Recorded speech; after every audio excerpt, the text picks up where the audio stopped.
our species. Homo sapiens is so, again, so brilliant, so dynamic, so capable of many achievements that no other species can do, and yet this especially brilliant species has catapulted the planet into an ecological catastrophe.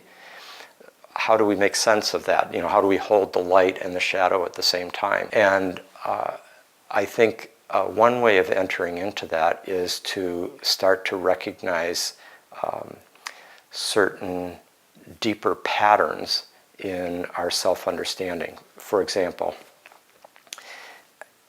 whenever we try to make sense of our world, we always have to do it with our imagination. I mean, the imagination is always present, even in its most reductionist form, even when we're being extremely rational and objective. We are still unconsciously informed by powerful structures that are deep in us, that are shaping what we see as important, how we put things together, etc. And in order to make sense of anything, we are drawing on those in a way mythic structures. They're narrative patterns through which we configure the reality we see. And when we're trying to make sense of history, for example, one of the most powerful narrative forms through which our history has been intelligible to us in the last, say, 500 years has been the idea of what we might call the myth of progress. When I say the word myth, I don't mean that meaning that it's simply contrary to fact, that it's just a fabrication of a construct of our fantasy. We are always seeing mythically, in the sense that we are always making sense of reality through these deep kind of archetypal structures. Some of the time these will be very just kind of projected in very subjectivist form, so that we're just living in our own dream world. But other times these structures allow us to see very deeply into something that otherwise wasn't available to us.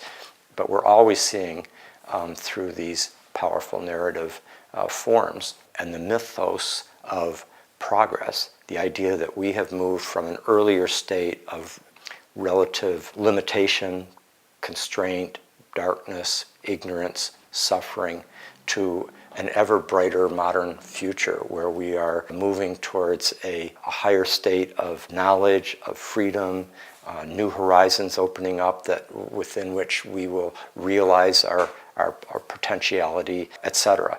That is a very powerful narrative. It's a mythic form. It's an epic. It's a heroic epic.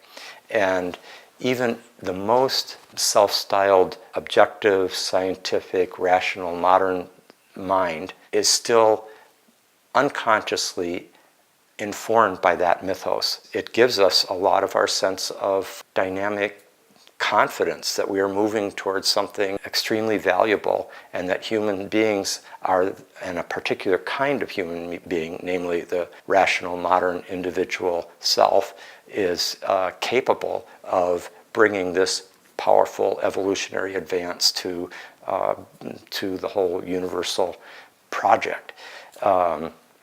And so this epic, this heroic epic, often connected to an image of the human being as man. There's often a masculine kind of preference in the image of this heroic entity that is moving upward and onward to greater and greater achievement.